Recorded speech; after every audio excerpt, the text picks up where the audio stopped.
Hey Fit Fam, Coach Rye from Team Flex. Today we're going to talk about the NPC Bikini, Southwest USA. Alright, this was actually a request on this channel. Every video I do of anything, I say, what do you guys want to see next? And somebody said, hey, do one of the NPC Southwest. And here we are. We're going to talk about it. So what we're going to do is we're going to talk about Bikini division, talk about how those placings landed, look at our overall winner compared to some other class winners, and just go over the criteria and how it plays out at NPC events. Okay, that's what we're doing on this channel with many things. We do NPC, we do IFBB, we do everything that you need to know to be the best competitor you could be on stage. So if you're new here and you haven't hung out with me before, please make sure you subscribe. I hope to see you again. And as you know now, based on these videos, I listen to the comments. So comment your ideas, your thoughts, things you want to see more of on the channel, and I'll get it done.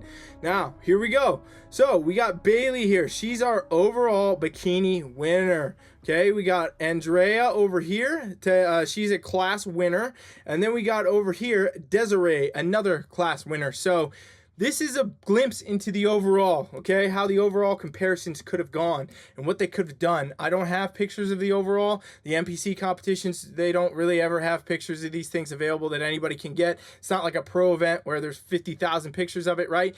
These are NPC events that happen around the world every single weekend. You know, many people do the competition in your local town, in other words, right? And so when we look at this, we get to see a glimpse into what it could be, but obviously, unless you were sitting right there, you don't know exactly how it lined up. So I pulled other class winners that would have competed against Bailey, our overall winner, in this lineup, and I don't know exactly where they lined up, but it doesn't matter because they're class winners when we're talking about criteria versus overall winner, which is Bailey. Okay, so just get that insight there and understand, you know, we're looking at local events here. So great job, all these ladies that we're talking about in this video today. Really phenomenal efforts and class winners. If you don't understand also the overall, let me just for 2 seconds explain that. So all the class winners, right, there'll be classes of bikini, for example, in this situation where it's class A bikini, class B bikini, class C bikini, class D. It's all based on height, right? So there's a winner of all those groups. There's a winner of all those classes. And then all of the class winners at the end of the competition, they get together and they go compete again. They go compete at that piece and they see who the overall is, right? The person that wins out of all of the bikini competitors at the event, who wins, right? And so Bailey is the one who won this here. And I wanted to talk a bit about the criteria and how this really looks. So looking at these examples here, everybody's got the good hourglass shape, especially at the bikini level. So if you're used to watching the IFBB Pro shows and you're always like, oh man, I'm not ready, understand that there's layers and there's levels, right, to competing. And, you know, the criteria never changes. Like, you got to have the same things at your first competition that the pros do at theirs. It's just different levels of that, right? Like, the physiques are going to be at a different level in the pro league than they are at, you know, your first type of event. And you'll learn this too as you become a competitor and you start competing, and you're competing, you know, the physique you bring to your first comp is not like the one you bring to your second or your third or your fourth or your fifth year of competing. You're going to look a lot more advanced than your first years, and so on and so forth, right? So bikini criteria still exemplifies down to every level, and I don't know how many competitions these ladies in the lineup have done or anything else, but it all is about the hourglass shape, and we talk about that a lot. The width of the shoulders tapers into the waist, widens back out in the lower body, and all three of these ladies here have it, okay? And so you look at this, it all comes together. Now, if you're used to watching my reviews of, you know, again, the IFBB pros, we're talking about shoulder size, we're talking about this and that. In these NPC events, right, we talk about the same exact things. You're looking at the same things. You're going to see a variance of degree there. So all these ladies still have good shoulder shape. They're pulling it all together there, and everything is there, still narrowing at the waist, bringing it in. Lower body comes through. All this is here, okay? So with this being said, the way that this stacks out, and again, I don't know if these two were in the lineup right next to Bailey or not, but I do know Bailey's the overall winner. And I can tell you, looking at the lineup here, she's got the most muscle, okay? And we'll see this from the back. We always talk about bikini being one from the back. So really, judges went in on this event specifically and said, okay, who's got the most muscle? Who's got the most shape? And this is a message I keep seeing across the board for bikini competitors, right? Bikini can get over small a lot of times, like you know, at specific events and things like that. You may see, wow, the smallest people are winning, the people with the least muscle, you know, are winning versus the ones that are winning here and there, right? So you got to remember this too, okay? And I'm kind of all over the place with this video, but hopefully you're getting a lot of gems, right? But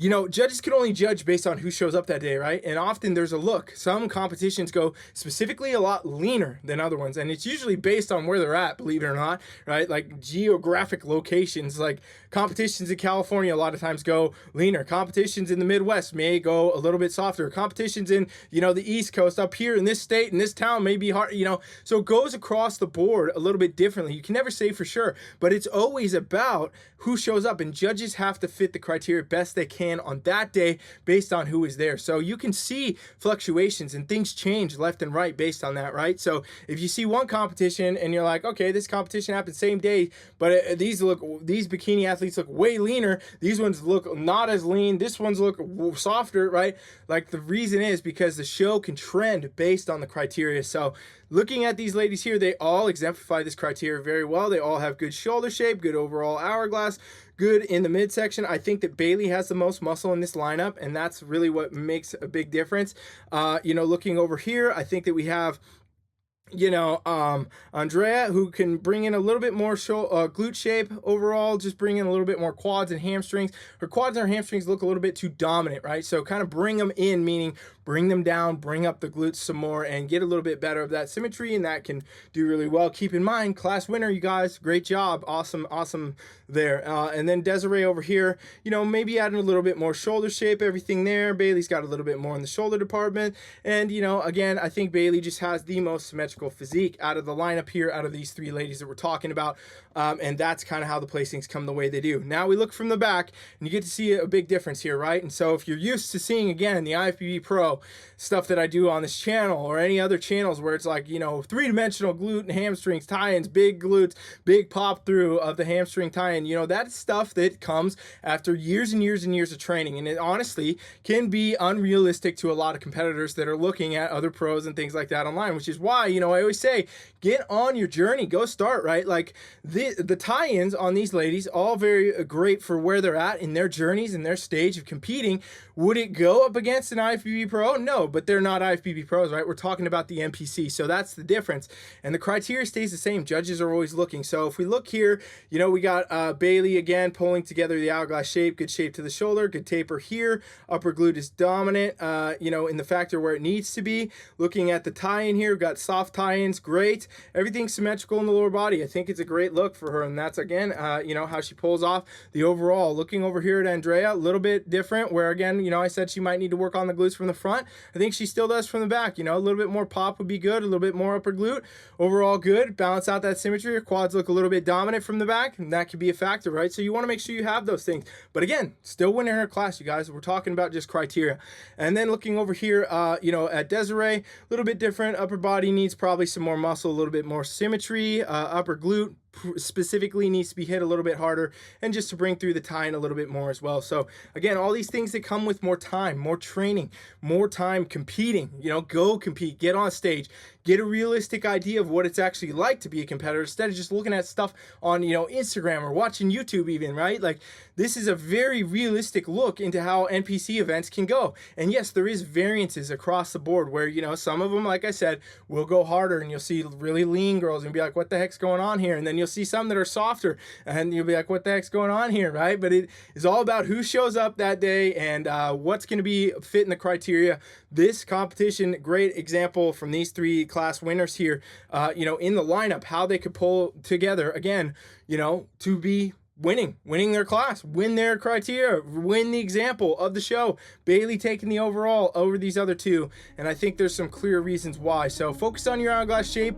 Remember to bring your best look, and you will, you know, succeed on stage. That's really the key. So if you guys want more coverage of NPC stuff, comment it down below. Let me know what you want me to go into. NPC comps are on my radar. Obviously, I coach, by the way. I coach for all sorts of events, NPC and IFBB events, and you know, I'm covering all kinds of things, but the NPC competitions are a lot more of them than the huge, you know, pro shows. So if you have specific ones you want me to look at, I can't do every single one in the world, but I will definitely take into consideration any comments, anything I see, and go a little bit more in depth with criteria for you. All right, so thank you guys for watching. Please make sure you subscribe. Coach Rye is out.